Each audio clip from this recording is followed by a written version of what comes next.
ಇಂದಿನ ಆರೋಗ್ಯ ಕಾರ್ಯಕ್ರಮದಲ್ಲಿ ಪಾರ್ಶ್ವವಾಯು ಈ ಕುರಿತು ಸುಬ್ಬಯ್ಯ ವೈದ್ಯಕೀಯ ಮಹಾವಿದ್ಯಾಲಯ ಮತ್ತು ಆಸ್ಪತ್ರೆಯ ತುರ್ತು ಚಿಕಿತ್ಸಾ ತಜ್ಞರಾದ ಡಾಕ್ಟರ್ ಸಂತೋಷ್ ಕೆಬಿ ಇವರೊಂದಿಗೆ ಸಂದರ್ಶನ. ಸಂದರ್ಶಕರು ಶಿಲ್ಪಾ ಎಚ್ಎಂ. ಆತ್ಮೀಯ ಶ್ರೋತೃಗಳೇ ನಮಸ್ಕಾರ. ಇಂದಿನ ಆರೋಗ್ಯ ಕಾರ್ಯಕ್ರಮಕ್ಕೆ ಆತ್ಮೀಯವಾದ ಸ್ವಾಗತ. ಕೇಳುಗರೆ, ಇಂದಿನ ಕಾರ್ಯಕ್ರಮದಲ್ಲಿ ಪಾರ್ಶ್ವವಾಯು, ಸ್ಟ್ರೋಕ್ ಅಥವಾ ಪ್ಯಾರಾಲಿಸಿಸ್ ಅಂತ ಏನು ನಾವು ಕೇಳಿದ್ದೇವೆ, ಇದರ ಬಗ್ಗೆ ವಿಚಾರಗಳನ್ನ ತಿಳಿಯೋಣ. ಇದರ ಲಕ್ಷಣಗಳೇನು, ಇದರ ಬಂದಾಗ ಏನ್ ಮುನ್ನೆಚ್ಚರಿಕೆಗಳನ್ನ ಅಥವಾ ಏನ್ ಕ್ರಮಗಳನ್ನ ನಾವು ತೆಗೆದುಕೊಳ್ಬೇಕು, ಲಭ್ಯ ಇರುವ ಚಿಕಿತ್ಸೆಗಳ ಬಗ್ಗೆ ತಿಳಿಯೋಣ. ಈ ಎಲ್ಲ ವಿಚಾರಗಳ ಬಗ್ಗೆ ಸರಿಯಾದ ಮಾಹಿತಿ ಮತ್ತೆ ಮುನ್ನೆಚ್ಚರಿಕೆ ಜೀವವನ್ನೇ ಉಳಿಸುತ್ತೆ ಅನ್ನೋ ಮಾತನ್ನು ನಾವು ಕೇಳಿದ್ದೇವೆ. ಈ ಕುರಿತಂತೆ ವಿಸ್ತೃತ ಮಾಹಿತಿ ತಿಳಿಸಲು ಇಂದು ನಮ್ಮೊಂದಿಗಿದ್ದಾರೆ ಡಾಕ್ಟರ್ ಸಂತೋಷ್ ಕೆಬಿ, ತುರ್ತು ಚಿಕಿತ್ಸಾ ತಜ್ಞರಾಗಿ ಸುಬ್ಬಯ್ಯ ವೈದ್ಯಕೀಯ ಮಹಾವಿದ್ಯಾಲಯ ಮತ್ತು ಆಸ್ಪತ್ರೆ ಶಿವಮೊಗ್ಗದಲ್ಲಿ ಕಾರ್ಯನಿರ್ವಹಿಸ್ತಾ ಇದ್ದಾರೆ. ಡಾಕ್ಟರ್ ನಮಸ್ಕಾರ, ಕಾರ್ಯಕ್ರಮಕ್ಕೆ ಆತ್ಮೀಯವಾದ ಸ್ವಾಗತ. ನಮಸ್ಕಾರ ಮೇಡಮ್, ಥ್ಯಾಂಕ್ ಯು. ಡಾಕ್ಟರ್, ಮೊದಲಿಗೆ ಈ ಪಾರ್ಶ್ವವಾಯು, ಸ್ಟ್ರೋಕ್ ಅಥವಾ ಪ್ಯಾರಾಲಿಸಿಸ್ ಅನ್ನೋ ಪದಗಳನ್ನೆಲ್ಲ ನಾವು ಕೇಳ್ತೀವಿ, ಇದೆಲ್ಲ ಒಂದೇನಾ? ಏನಿದು ಪಾರ್ಶ್ವವಾಯು ಅಂದ್ರೆ ಏನು? ಮುಖ್ಯವಾಗಿ ಸ್ಟ್ರೋಕ್ ಅಥವಾ ಪ್ಯಾರಾಲಿಸಿಸ್ ಅಥವಾ ಪಾರ್ಶ್ವವಾಯು ಅಂತ ಏನ್ ಕರಿತೀವಿ ನಾವು, ಇದು ಸಾಮಾನ್ಯವಾಗಿ ಎಲ್ಲರೂ ಕೇಳಿರ್ಬೋದು.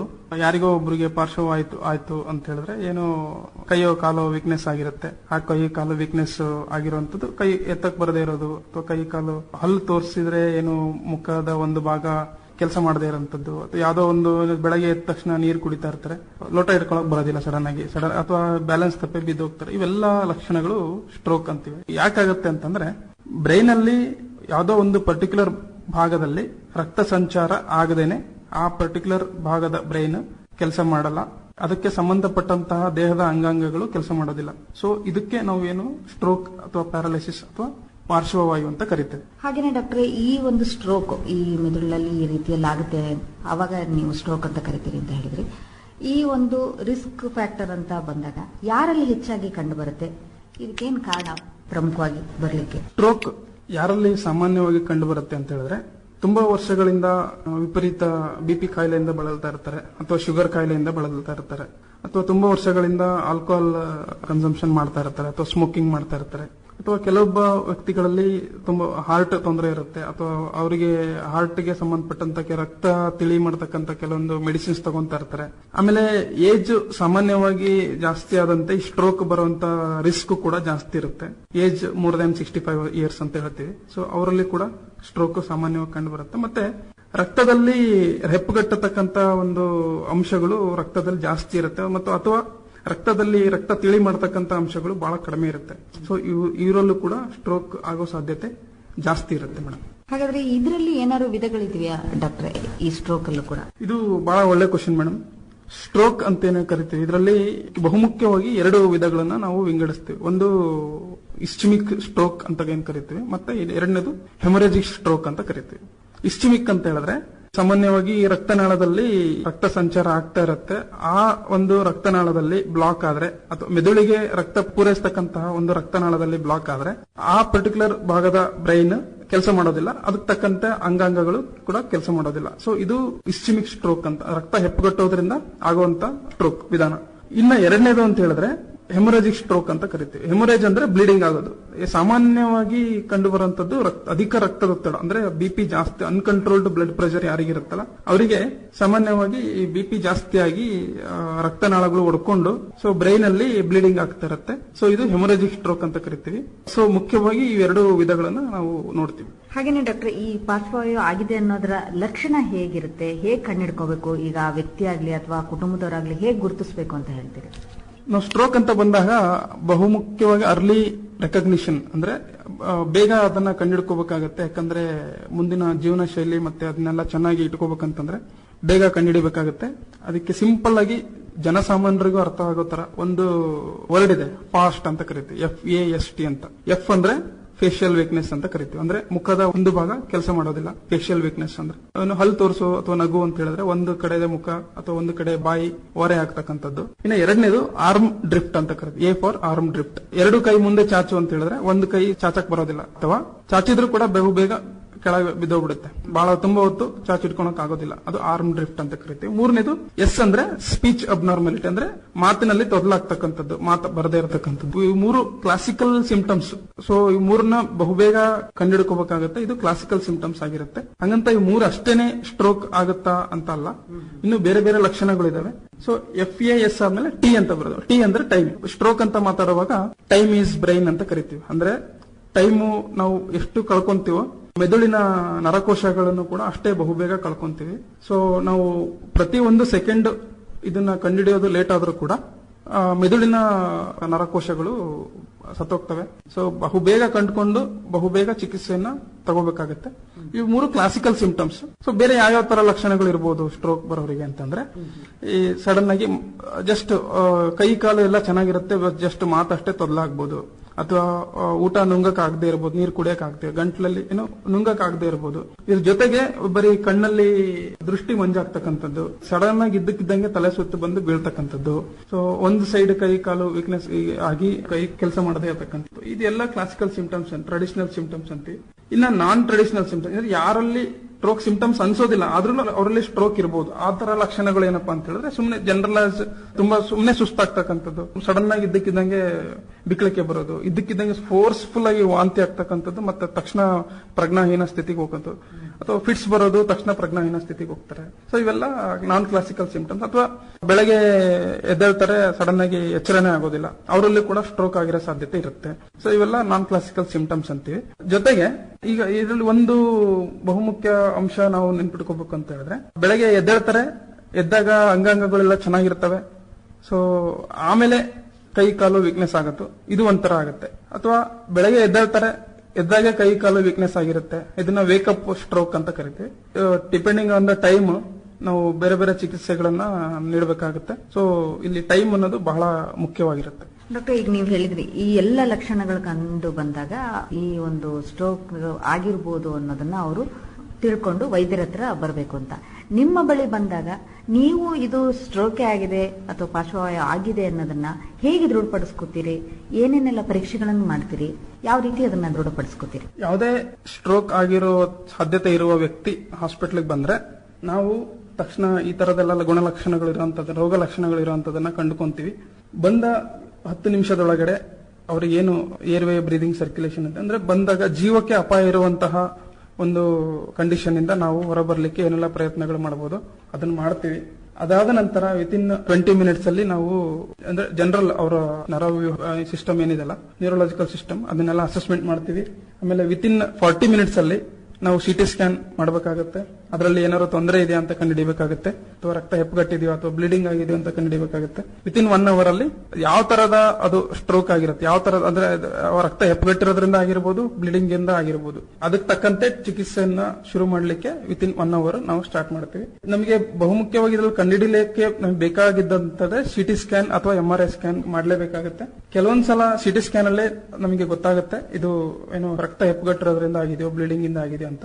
ಇನ್ ಕೇಸ್ ಅದು ರಕ್ತ ಹೆಪ್ಪುಗಟ್ಟಿರೋದ್ರಿಂದ ಆಗಿದ್ರು ಕೂಡ ಸಿಟಿ ಸ್ಕ್ಯಾನ್ ಅಲ್ಲಿ ನಮಗೇನು ಲಕ್ಷಣಗಳು ಕಾಣದೇ ಇದ್ರೆ MRI ಸ್ಕ್ಯಾನ್ ಮಾಡಬೇಕಾಗತ್ತೆ, ಅದರಿಂದ ನಮಗೆ ಗೊತ್ತಾಗುತ್ತೆ. ಡಾಕ್ಟರ್, ನೀವು ಮಾತಾಡ್ತಾ ಹೇಳಿದ್ರಿ, ಸಮಯದ ಬಗ್ಗೆ ಹೇಳಿದ್ರಿ. ಈಗ ಆದಷ್ಟು ಬೇಗ ಆರಂಭ ಮಾಡಬೇಕು ಚಿಕಿತ್ಸೆ ಅಂತ ಹೇಳಿ, ಬೇಗ ವೈದ್ಯರನ್ನ ಕಾಣೋದು ಅಥವಾ ಚಿಕಿತ್ಸೆ ಬೇಗ ಆರಂಭ ಆಗೋದ್ರಿಂದ ಏನೇನು ಲಾಭಗಳಾಗತ್ತೆ, ನಿಧಾನ ಆಗೋದ್ರಿಂದ ಏನ್ ತೊಂದರೆಗಳಾಗತ್ತೆ ಅಂತ ಹೇಳ್ತೀರಿ?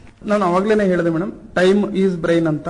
ಸೊ ಒಂದು ಸೆಕೆಂಡ್ ನಮಗೆ ಚಿಕಿತ್ಸೆ ಆರಂಭವಾಗೋದು ಲೇಟ್ ಆದ್ರೂ ಕೂಡ ಬ್ರೈನ್ ಅಲ್ಲಿ 32,000 ನರಕೋಶಗಳು ಸತ್ತೋಗ್ತವೆ ಅಂತ ಹೇಳಿದೆ. ಈಗ ಮುಂದೆ ಆಗ್ತಕ್ಕಂತಹ ಡ್ಯಾಮೇಜ್ ನ ನಾವು ಪ್ರಿವೆಂಟ್ ಮಾಡ್ಲಿಕ್ಕೋಸ್ಕರ ಟೈಮ್ ಅನ್ನೋದು ಬಹಳ ಇಂಪಾರ್ಟೆಂಟ್ ಆಗುತ್ತೆ. ಬಹುಬೇಗ ಅದನ್ನ ಐಡೆಂಟಿಫೈ ಮಾಡಿಬಿಟ್ಟು ಚಿಕಿತ್ಸೆಯನ್ನು ಕೊಡೋ ವ್ಯವಸ್ಥೆ ಮಾಡ್ತೀವಿ. ಹಾಗೇನೆ ಡಾಕ್ಟ್ರೆ, ಚಿಕಿತ್ಸೆ ಅಂತ ಬಂದಾಗ ಯಾವ್ಯಾವ ರೀತಿಯ ಚಿಕಿತ್ಸಾ ವಿಧಾನಗಳ ಮೂಲಕ ನೀವು ಇದನ್ನ ಗುಣಪಡಿಸ್ತೀರಿ? ಏನೇನು ಚಿಕಿತ್ಸಾ ವಿಧಾನಗಳಿದೆ? ಸೊ ಚಿಕಿತ್ಸೆ ವಿಧಾನಗಳು ಅಂತ ಬಂದ್ರೆ, ನಾ ಆಗ್ಲೇ ಹೇಳಿದೆ, ರಕ್ತ ಹೆಪ್ಪುಗಟ್ಟಿರೋದ್ರಿಂದ ಆದ್ರೆ ರಕ್ತವನ್ನು ಎಲ್ಲಿ ಯಾವ ಭಾಗದಲ್ಲಿ ಹೆಪ್ಪುಗಟ್ಟಿದೆಯೋ ಆ ಭಾಗದಲ್ಲಿ ರಕ್ತ ತಿಳಿ ಆಗ್ತಕ್ಕಂತ ಒಂದೆರಡು ಇಂಜೆಕ್ಷನ್ಗಳನ್ನ ಕೊಡಬೇಕಾಗ್ತದೆ. ಅದಕ್ಕೆ ಟೈಮ್ ಅಂತ ನಾನು ಏನ್ ಹೇಳಿದೆ ಅವಾಗಲೇ, ಪೇಷಂಟ್ ಸಿಂಪ್ಟಮ್ಸ್ ಸ್ಟಾರ್ಟ್ ಆಗಿ ವಿತಿನ್ 4.5 ಅವರ್ಸ್ ಅಂದ್ರೆ 4.5 ತಾಸು ಒಳಗಡೆನೆ ನಮಗೆ ಪೇಷಂಟ್ ಆ ಚಿಕಿತ್ಸೆ ರಕ್ತ ತಿಳಿ ಮಾಡತಕ್ಕಂತ ಇಂಜೆಕ್ಷನ್ ಕೊಟ್ಟು ಮತ್ತೆ ಕೈ ಕಾಲು ವೀಕ್ನೆಸ್ ಇಂದ ಹೊರ ಬರ್ತಕ್ಕಂತ ಸಾಧ್ಯತೆ ಇದ್ದು ಅಂತ ನಮಗೆ ಆ ಇಂಜೆಕ್ಷನ್ ಅನ್ನ ಕೊಟ್ಟು ಆ ಪೇಷಂಟ್ ಗೆ ಟ್ರೀಟ್ಮೆಂಟ್ ಕೊಡಬೇಕಾಗ್ತದೆ. ಇನ್ನೊಂದು ವಿಧಾನ ನಾನು ಅವಾಗಲೇ ಹೇಳಿದಂತೆ ಹೆಮೊರೇಜಿಕ್ ಸ್ಟ್ರೋಕ್ ಅಂದ್ರೆ ಬ್ಲೀಡಿಂಗ್, ಬ್ರೈನ್ ಅಲ್ಲಿ ಬ್ಲೀಡಿಂಗ್ ಆಗೋದ್ರಿಂದ ಆಗ್ತಕ್ಕಂತ ಸ್ಟ್ರೋಕ್. ಸೊ ಇದರಲ್ಲಿ ನಾವು ಅವಾಗಲೇ ಹೇಳ್ದಂಗೆ 35,000 40,000 ಇಂಜೆಕ್ಷನ್ ಎಲ್ಲ ಕೊಡುವಂತ ಪರಿಸ್ಥಿತಿ ಇರೋದಿಲ್ಲ.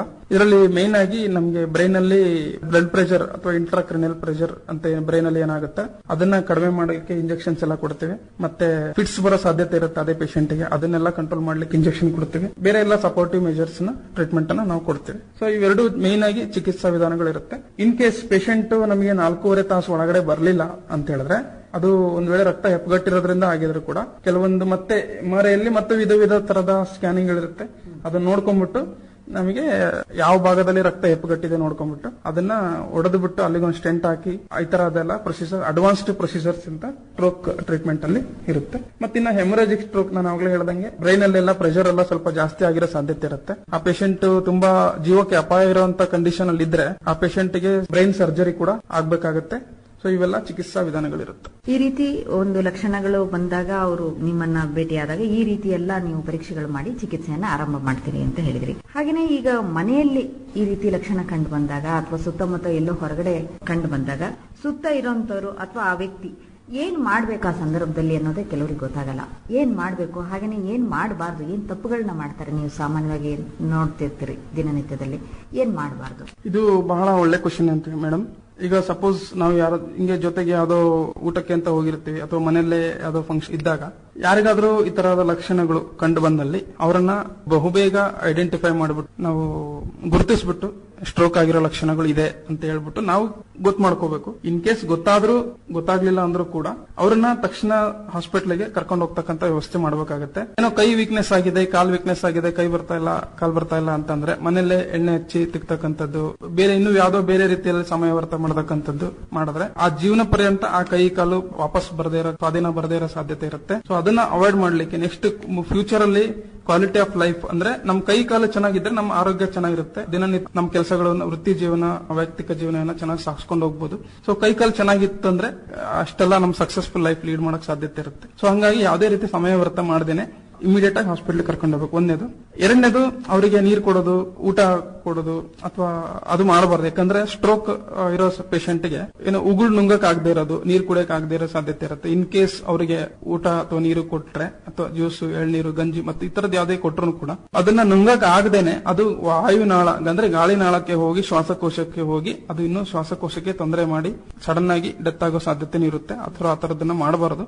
ನಂತರ ಆಗ್ಲೇ ಹೇಳ್ದಂಗೆ ನಮ್ಮ ಜೀವನ ಶೈಲಿಯಲ್ಲಿ ಮಾಡಿಫಿಕೇಶನ್ಸ್ ಮಾಡ್ಕೋಬೇಕಾಗುತ್ತೆ. ಆಲ್ಕೋಹಾಲ್ ಕನ್ಸಂಪ್ಷನ್ ಮಾಡಬಾರದು, ಕಡಿಮೆ ಮಾಡಬೇಕು. ಸ್ಮೋಕಿಂಗ್ ಮಾಡಬಾರದು. ಅಥವಾ ನಮ್ BP, ಶುಗರ್ ಕಾಯಿಲೆಗಳನ್ನಿದ್ರು ಅವನ್ನ ಲಿಮಿಟ್ ಆಗಿ ಇಟ್ಕೋಬೇಕಾಗುತ್ತೆ. ಅದಕ್ಕೆ ತಕ್ಕಂತ ಮೆಡಿಸಿನ್ಸ್ ಏನಿದೆ ಅದನ್ನ ರೆಗ್ಯುಲರ್ ಆಗಿ ತಗೊಳ್ಬೇಕಾಗುತ್ತೆ.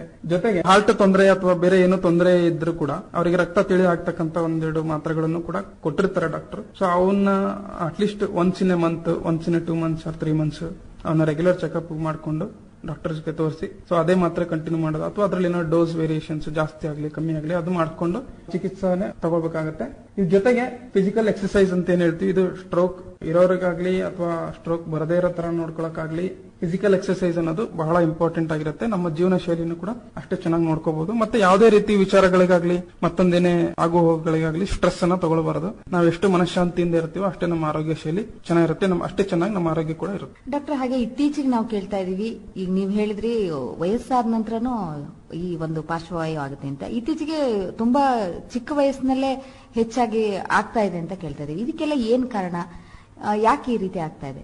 ತುಂಬಾ ಒಳ್ಳೆ ಕ್ವಶನ್ ಮೇಡಮ್. ನಾವು ಇವನ್ ಬುಕ್ಕಲ್ಲಿ ಓದ್ಕೊಂಡ್ ಬಂದಿರೋದು ಕೂಡ ಏಜ್ ಆದ್ಮೇಲೆ ಸ್ಟ್ರೋಕ್ ಆಗುತ್ತೆ ಅಂತ. ಆದ್ರೆ ಇತ್ತೀಚಿನ ದಿನಗಳಲ್ಲಿ ಹೆಂಗೆ ಅಂತ ಹೇಳಿದ್ರೆ ಸ್ಟ್ರೋಕ್ ಇನ್ ಯಂಗ್ ಅಂತ ಕರಿತೀವಿ, ಅಂದ್ರೆ Young strokes. So Young age ಅಲ್ಲಿ ಹಾರ್ಟ್ ಅಟ್ಯಾಕ್ ಆಗ್ತಕ್ಕಂಥದ್ದು ಎಷ್ಟು ಸಾಮಾನ್ಯವಾಗಿದೆಯೋ ಅಷ್ಟೇ ಸಾಮಾನ್ಯವಾಗಿ ಸ್ಟ್ರೋಕ್ ಇನ್ ಯಂಗ್ ಕೂಡ ಕಾಣ್ತಕ್ಕಂಥ ಸಾಧ್ಯತೆ ಇರುತ್ತೆ. ಯಾಕಾಗುತ್ತೆ ಅಂತ ಹೇಳಿದ್ರೆ ನನಗಾಗ್ಲೇ ಹೇಳ್ದಂಗೆ ಲೈಫ್ ಸ್ಟೈಲ್ ಬ್ಯಾಡ್ ಹ್ಯಾಬಿಟ್ಸ್ ಆಗಿರ್ಬೋದು ಅಥವಾ ಏನು ಫಿಸಿಕಲ್ ಆಕ್ಟಿವಿಟಿನೇ ಇಲ್ಲದೆ ಇರತಕ್ಕಂಥದ್ದು, ತುಂಬಾ ಸಿಕ್ಕಾಬಟ್ಟೆ ಇವನ್ ಎಸ್ಪೆಷಲಿ ಅಥ್ಲೀಟ್ಸ್ ಅಥವಾ ತುಂಬಾ ಬಿಸಿಲಲ್ಲಿ ಕೆಲಸ ಮಾಡುವಂತವ್ರು, ಫುಲ್ ಸಿಕ್ಕಾಬಟ್ಟೆ ಡಿಹೈಡ್ರೇಷನ್ ಆಗಿರುವಂತವ್ರು, ಆ ತರ ವ್ಯಕ್ತಿಗಳಲ್ಲಿ ಸ್ಟ್ರೋಕ್ ಆಗೋ ಸಾಧ್ಯತೆ ಇರುತ್ತೆ. ಅಥವಾ ಪೂರ್ವಜರಲ್ಲಿ ಹಾರ್ಟ್ ಅಟ್ಯಾಕ್ ಅಥವಾ ಸ್ಟ್ರೋಕ್ ಆಗಿರೋ ಸಾಧ್ಯತೆಗಳು ಇದ್ರೆ ಸೊ ಅನುವಂಶೀಯವಾಗಿ ನಮಗೂ ಕೂಡ ಸ್ಟ್ರೋಕ್ ಬರೋ ಸಾಧ್ಯತೆ ಇರುತ್ತೆ. ಯಾಕಪ್ಪ ಅಂತ ಹೇಳಿದ್ರೆ ರಕ್ತವನ್ನ ಹೆಪ್ಪು ಮಾಡತಕ್ಕಂತಹ ಅಂಶಗಳು ಜಾಸ್ತಿ ಇದ್ದಾಗ ಅವರಲ್ಲಿ ಈ ತರ ಸ್ಟ್ರೋಕ್ ಆಗೋ ಸಾಧ್ಯತೆ ಇರುತ್ತೆ. ಇದು ಸ್ಟ್ರೋಕ್ ಇನ್ ಯಂಗ್ ಅಂತ ಕರಿತೀವಿ. ಎಸ್ಪೆಷಲಿ ಯಾಕೆ ಇದು ಮುಖ್ಯ ಅಂತ ಹೇಳಿದ್ರೆ ಅವ್ರದಿನ್ನೂ ಸಾಕಷ್ಟು ವಯಸ್ಸಿರುತ್ತೆ, ಇನ್ನು ಜೀವನ ಸಾಕಷ್ಟು ಸಾಗಿಸಬೇಕಾಗಿರುತ್ತೆ.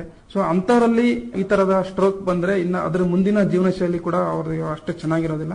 ಮತ್ತೆ ಅವರ ವೃತ್ತಿ ಜೀವನ ಆಗಿರ್ಬೋದು, ವೈಯಕ್ತಿಕ ಜೀವನವಾಗಿರ್ಬೋದು, ಇದೆಲ್ಲದು ಅಫೆಕ್ಟ್ ಆಗೋ ಸಾಧ್ಯತೆ ಇರುತ್ತೆ. ಸೊ ಹಂಗಾಗಿ ಎಸ್ಪೆಷಲಿ ಸ್ಟ್ರೋಕ್ ಇನ್ ಯಂಗ್ ಅಂದ್ರೆ ಅತಿ ಚಿಕ್ಕ ವಯಸ್ಸಲ್ಲೇ ಸ್ಟ್ರೋಕ್ ಆದ್ರೆ ಅಂತವ್ರನ್ನ ತಕ್ಷಣಕ್ಕೆ ಆಸ್ಪತ್ರೆಗೆ ಕರ್ಕೊಂಡ್ಬಂದು ತಕ್ಷಣಕ್ಕೆ ನಾನು ಇಷ್ಟೊತ್ತು ಹೇಳಿದ ಹಾಗೆ ಟೈಮ್ ಈಸ್ ಬ್ರೈನ್ ಅಂತ ಏನು ಕರಿತೀವಿ, ಈ ತರದೆಲ್ಲ ಸಿಂಪ್ಟಮ್ಸ್ ಅನ್ನ ಐಡೆಂಟಿಫೈ ಮಾಡಿಬಿಟ್ಟು ತಕ್ಷಣ ಚಿಕಿತ್ಸೆ ಪಡಿಸ್ತಕ್ಕಂಥ ವ್ಯವಸ್ಥೆಯನ್ನ ಮಾಡಿದ್ರೆ ಇನ್ನೊಂದು ಜೀವನನೇ ಕೊಟ್ಟೋ ರೀತಿ ಆಗುತ್ತೆ.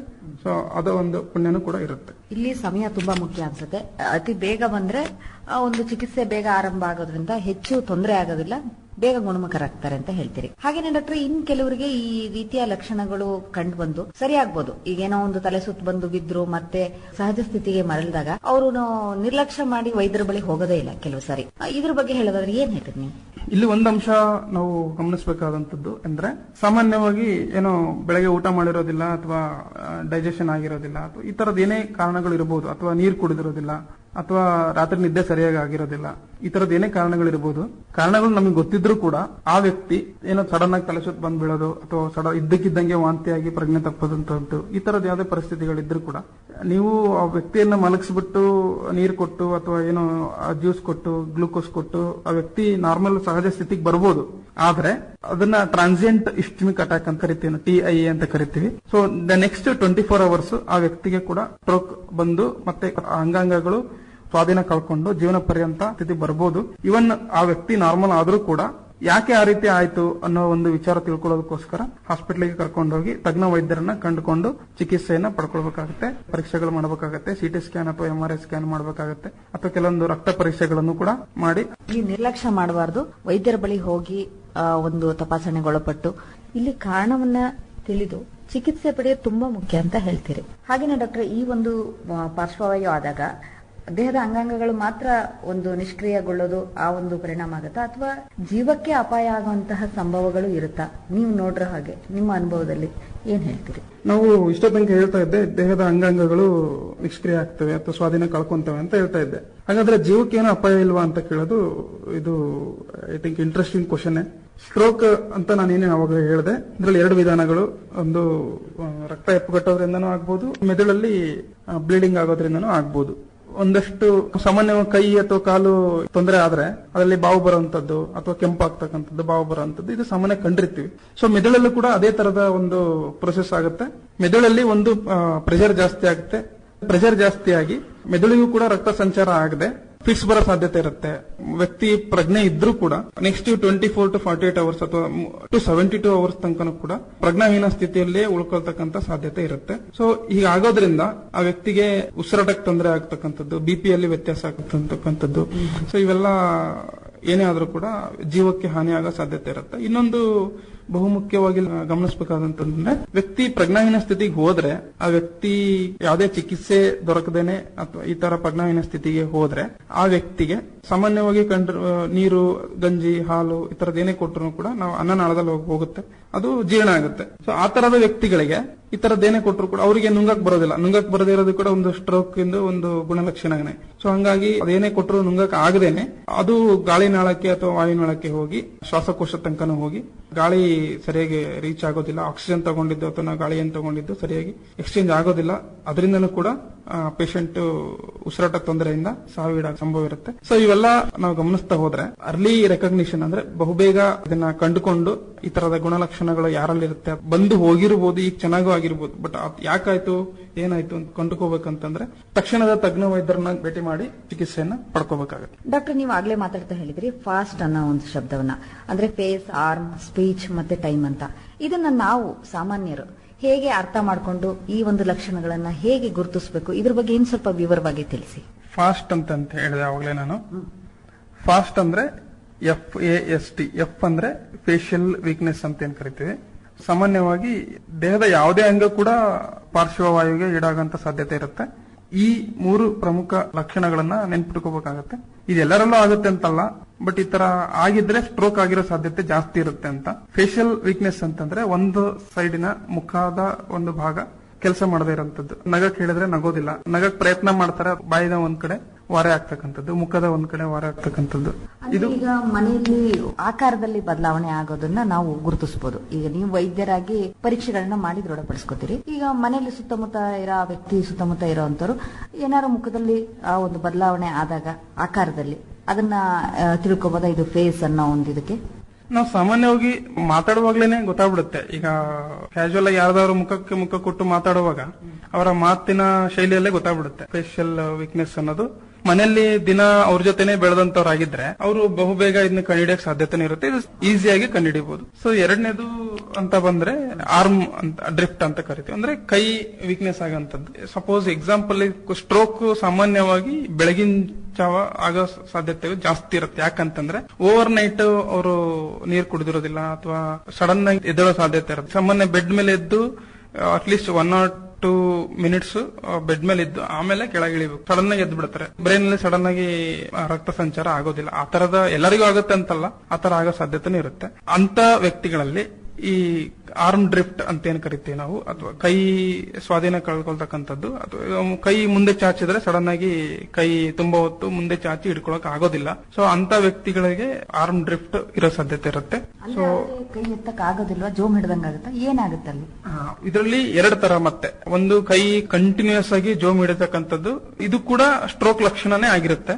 ಅಥವಾ ಕೈ ಸ್ವಾಧೀನ ಸಂಪೂರ್ಣವಾಗಿ ಕಳ್ಕೊಳ್ತಕ್ಕಂಥದ್ದು ಅಥವಾ ಪಾರ್ಷಿಯಲ್ ಆಗಿ ಸ್ವಾಧೀನವನ್ನ ಕಳ್ಕೊಳ್ತಕ್ಕಂಥದ್ದು, ಇವೆರಡೂ ಕೂಡ ಸ್ಟ್ರೋಕ್ ನ ಲಕ್ಷಣಗಳಾಗಿರುತ್ತೆ. ಮೂರನೇದಂತ ಬಂದ್ರೆ ಸ್ಪೀಚ್ ಅಬ್ನಾರ್ಮಾಲಿಟಿ ಅಂತ ಕರಿತೀವಿ, ಅಥವಾ ಮಾತಿನಲ್ಲಿ ತೊದಲಾಗ್ತಕ್ಕಂಥದ್ದು. ಸಾಮಾನ್ಯ ನಾವು ಮುಖಕ್ಕೆ ಮುಖ ಕೊಟ್ಟು ಮಾತಾಡುವಾಗ ಅಥವಾ ಗೊತ್ತಾಗ್ಬಿಡುತ್ತೆ, ನಾವು ಯಾವ್ದೇ ಮನೆಯಲ್ಲಿ ಯಾರೋ ರಿಲೇಟಿವ್ಸ್ ಮಾತಾಡಿದ್ರೆ ಅವರ ಮಾತಿನಲ್ಲಿ ಸ್ವಲ್ಪ ತೊಂದರೆ ಆದ್ರೂ ಕೂಡ ದಿನ ಅವ್ರ ಜೊತೆನೆ ಇದ್ದಂತವರಿಗೆ ಬಹುಬೇಗ ಅದು ಕಂಡುಹಿಡಿಯೋಕೆ ಸಾಧ್ಯತೆ ಇರುತ್ತೆ. ಅದನ್ನ ಕಂಡುಹಿಡ್ಕೊಂಡು ಈ ಏನು 3 ಸಿಂಪ್ಟಮ್ಸ್ ನಾನು ಹೇಳಿದ್ದೆ, ಇದನ್ನ ಬಹುಬೇಗ ಐಡೆಂಟಿಫೈ ಮಾಡ್ಬಿಡು ಅದನ್ನ ಹಾಸ್ಪಿಟಲ್ ಕರ್ಕೊಂಡು ಹೋಗಿ ಟ್ರೀಟ್ಮೆಂಟ್ ಕೊಡಿಸೋ ವ್ಯವಸ್ಥೆಯನ್ನ ಮಾಡಬೇಕಾಗತ್ತೆ.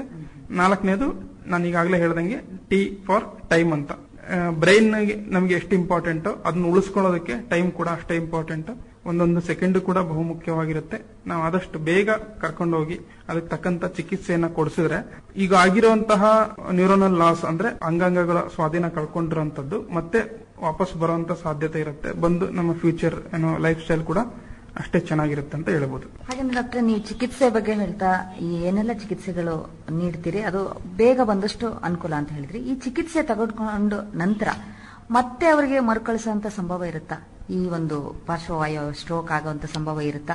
ಅವರು ಹೇಗೆ ಮುನ್ನೆಚ್ಚರಿಕೆಗಳನ್ನ ತಗೋಬೇಕಾಗುತ್ತೆ? ಚಿಕಿತ್ಸೆ ತಗೊಂಡಾದ್ರೂ ಕೂಡ ಆ ವ್ಯಕ್ತಿ ಮತ್ತೆ ಲೈಫ್ ಸ್ಟೈಲ್ ಅಲ್ಲಿ ಏನು ಚೇಂಜಸ್ ಮಾಡ್ಕೊಳ್ದೇ ಇದ್ರೆ, ಅಥವಾ ಮತ್ತದೇ ಬ್ಯಾಡ್ ಹ್ಯಾಬಿಟ್ಸ್ ಆಗ್ಲಿ ಅಥವಾ ಬ್ಯಾಡ್ ಲೈಫ್ ಸ್ಟೈಲ್ ಆಗ್ಲಿ ಅಥವಾ ಮತ್ತೆ ಯಾವ್ದು ಫಿಸಿಕಲ್ ಆಕ್ಟಿವಿಟಿ ಇಲ್ಲದೆ ಇರೋ ತರ ಆಗ್ಲಿ, ಈ ತರ ಒಂದು ಲೈಫ್ ಸ್ಟೈಲ್ ಇದ್ರೆ ಸೊ ಆ ವ್ಯಕ್ತಿ ಎಷ್ಟೇ ಮಾತ್ರ ತಗೊಂಡ್ರು ಕೂಡ, ಎಷ್ಟೇ ವೈದ್ಯರ ಬಳಿ ಬಂದ್ರೂ ಕೂಡ ಮತ್ತೆ ಮತ್ತೆ ಸ್ಟ್ರೋಕ್ ಆಗೋ ಸಾಧ್ಯತೆ ಇರುತ್ತೆ. ಸೊ ಹಾಗಾಗಿ ನಮ್ಮ ಲೈಫ್ ಸ್ಟೈಲ್ ಚೇಂಜಸ್ ನ ಮಾಡ್ಕೋಬೇಕಾಗತ್ತೆ. ಮತ್ತೆ ವೈದ್ಯರು ಕೊಟ್ಟಿರುವಂತಹ ಚಿಕಿತ್ಸೆಯನ್ನ ದಿನನಿತ್ಯ ಅದಕ್ಕೆ ತಕ್ಕಂತೆ ಪಾಲಿಸ್ಕೊಂತ ಟೈಮಿಗೆ ಸರಿಯಾಗಿ ಅಥವಾ ಒಂದು ಡಾಕ್ಟರ್ ಯಾವಾಗ ಹೇಳಿರ್ತಾರೋ ಆವಾಗ 2-3 months ಅಥವಾ 6 months ಒಂದ್ಸಲ ವಿಸಿಟ್ ಮಾಡಿ ಏನಾದ್ರು ವ್ಯತ್ಯಾಸ ಏನಾದ್ರು ಇದ್ರೆ ಅದಕ್ಕೆ ತಕ್ಕಂತೆ ಚಿಕಿತ್ಸೆಯನ್ನ ಚೇಂಜಸ್ ಕೂಡ ಮಾಡ್ಕೊಂಡು ಹೋಗಬೇಕಾಗಿರುತ್ತೆ. ಸೊ ಆ ವ್ಯಕ್ತಿಗಳಲ್ಲಿ ಸ್ಟ್ರೋಕ್ ಆಗೋ ಸಾಧ್ಯತೆ ಕಡಿಮೆ ಇರುತ್ತೆ. ಬಟ್ ಯಾವುದನ್ನು ಪಾಲಿಸದೇನೆ ಮತ್ತೆ ಮೊದಲಿನ ಜೀವನ ಶೈಲಿ ಮತ್ತೆ ಮೊದಲಿನ ಹ್ಯಾಬಿಟ್ಸ್ ಕಂಟಿನ್ಯೂ ಆದ್ರೆ ಮತ್ತೆ ಸ್ಟ್ರೋಕ್ ಕೂಡ ರಿಕರೆಂಟ್ ಆಗಿ ಬರುವಂತ ಸಾಧ್ಯತೆ ಇರುತ್ತೆ. ಅದನ್ನ ರಿಕರೆಂಟ್ ಸ್ಟ್ರೋಕ್ ಅಂತ ಕರಿತೀವಿ. ಸೊ ಇದನ್ನ ಅವಾಯ್ಡ್ ಮಾಡ್ಲಿಕ್ಕೆ ಇಷ್ಟೆಲ್ಲ ಕ್ರಮಗಳನ್ನ ವಹಿಸಬೇಕಾಗುತ್ತೆ.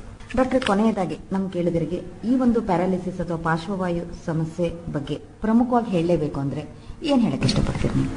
ಪಾರ್ಶ್ವವಾಯು ಒಂದು ಮೆದುಳಿಗೆ ಸಂಬಂಧಪಟ್ಟಂತ ಒಂದು ಕಾಯಿಲೆ ಆಗಿದ್ದು, ಇದು ನಮ್ಮ ಜೀವನ ಶೈಲಿಯಲ್ಲಿ ತುಂಬಾ ದೊಡ್ಡದಾದ ಸಮಸ್ಯೆ ಅನ್ನೋದು ಕೂಡ ತಂದೊಡ್ಡ ಸಾಧ್ಯತೆ ಇರುತ್ತೆ. ನಮ್ಮ ಜೀವಕ್ಕೂ ಕೂಡ ಅಪಾಯ ತರೋ ಸಾಧ್ಯತೆ ಇರುತ್ತೆ. ಸೊ ಬಹುಬೇಗ ಇದನ್ನ ಕಂಡಿಡ್ಕೊಂಡ್ಬಿಟ್ಟು ಅದ್ರ ತಕ್ಕಂತೆ ಚಿಕಿತ್ಸೆಯನ್ನ ತಜ್ಞ ವೈದ್ಯರ ಹತ್ರ ತಗೊಳ್ತಕ್ಕಂತ ಕೆಲಸ ಮಾಡಿದ್ರೆ ಆ ವ್ಯಕ್ತಿಯ ಮುಂದಿನ ಜೀವನ ಮತ್ತೆ ಆರೋಗ್ಯ ಶೈಲಿ ಎಲ್ಲ ಚೆನ್ನಾಗಿರುತ್ತೆ ಅಂತ ಹೇಳ್ಬೋದು. ಒಳ್ಳೆಯದು ಡಾಕ್ಟರ್ ಸಂತೋಷ್ ಅವರೇ, ತಾವು ಇದುವರೆಗೂ ಈ ಒಂದು ಪಾರ್ಶ್ವವಾಯು ಅಂದ್ರೆ ಏನು, ಇದರ ಲಕ್ಷಣಗಳು ಹೇಗಿರುತ್ತೆ, ಹೇಗೆ ನಾವು ಪತ್ತೆ ಹಚ್ಕೋಬೇಕು, ಮುನ್ನೆಚ್ಚರಿಕೆಗಳನ್ನ ಏನೇನು ತಗೋಬೇಕು, ಹಾಗೇನೆ ಚಿಕಿತ್ಸೆ ಏನೇನು ಲಭ್ಯ ಇದೆ, ಹಾಗೆ ಸರಿಯಾದ ಸಮಯದಲ್ಲಿ ಚಿಕಿತ್ಸೆಗೆ ಒಳಪಡೋದ್ರಿಂದ ಹೆಚ್ಚಿನ ತೊಂದರೆಗಳಾಗದಂತೆ ತಡಿಬಹುದು, ಜೀವವನ್ನೇ ಉಳಿಸಬಹುದು ಅಂತ ತಿಳಿಸಿದ್ದೀರಾ. ತಡೆಗಟ್ಟೋ ನಿಟ್ಟಲ್ಲಿ ಆರೋಗ್ಯಕರವಾದ ಜೀವನ ಶೈಲಿ, ಆಹಾರ, ಹಾಗೆ ನಿಯಮಿತ ವ್ಯಾಯಾಮ, ದುಶ್ಚಟಗಳಿಂದ ದೂರ ಇರೋದು ಮುಖ್ಯ. ಹಾಗೆ ಮಧುಮೇಹ ಮತ್ತೆ ರಕ್ತದೊತ್ತಡವನ್ನ ನಿಯಂತ್ರಣದಲ್ಲಿ ಇಟ್ಕೊಂಡು ಬಹುಬೇಗ ಲಕ್ಷಣಗಳನ್ನ ಗುರುತಿಸಿ ತಕ್ಷಣ ಆಸ್ಪತ್ರೆಗೆ ಕರೆದುಕೊಂಡು ಹೋಗುವಂತದ್ದು ತುಂಬಾ ಮುಖ್ಯ ಅಂತ ಹೇಳಿದಿರಿ. ಆ ಸಂದರ್ಭದಲ್ಲಿ ಏನ್ ಮಾಡಬೇಕು, ಏನ್ ಮಾಡಬಾರ್ದು ಅನ್ನೋದು ಕೂಡ ನಮಗೆ ಖಂಡಿತ ತಿಳಿದಿರಬೇಕು. ಹಾಗೆ ಒತ್ತಡ ರಹಿತ ಜೀವನ ಕೂಡ ಇಲ್ಲಿ ತುಂಬಾ ಮುಖ್ಯ ಅಂತ ತಿಳಿಸಿದೀರಾ. ತಮಗೆ ಆಕಾಶವಾಣಿಯ ಪರವಾಗಿ ಹಾಗೆ ನಮ್ಮೆಲ್ಲ ಕೇಳಿದರ ಪರವಾಗಿ ಅನಂತ ಧನ್ಯವಾದಗಳು. ನಮಸ್ಕಾರ. Thank you madam. ಆರೋಗ್ಯ ಕಾರ್ಯಕ್ರಮದಲ್ಲಿ ಪಾರ್ಶ್ವವಾಯು ಈ ಕುರಿತು ಸುಬ್ಬಯ್ಯ ವೈದ್ಯಕೀಯ ಮಹಾವಿದ್ಯಾಲಯ ಮತ್ತು ಆಸ್ಪತ್ರೆಯ ತುರ್ತು ಚಿಕಿತ್ಸಾ ತಜ್ಞರಾದ ಡಾಕ್ಟರ್ ಸಂತೋಷ್ ಕೆಬಿ ಇವರೊಂದಿಗೆ ಸಂದರ್ಶನ ಕೇಳಿದಿರಿ. ಸಂದರ್ಶಕರು ಶಿಲ್ಪಾ ಎಚ್ಎಂ.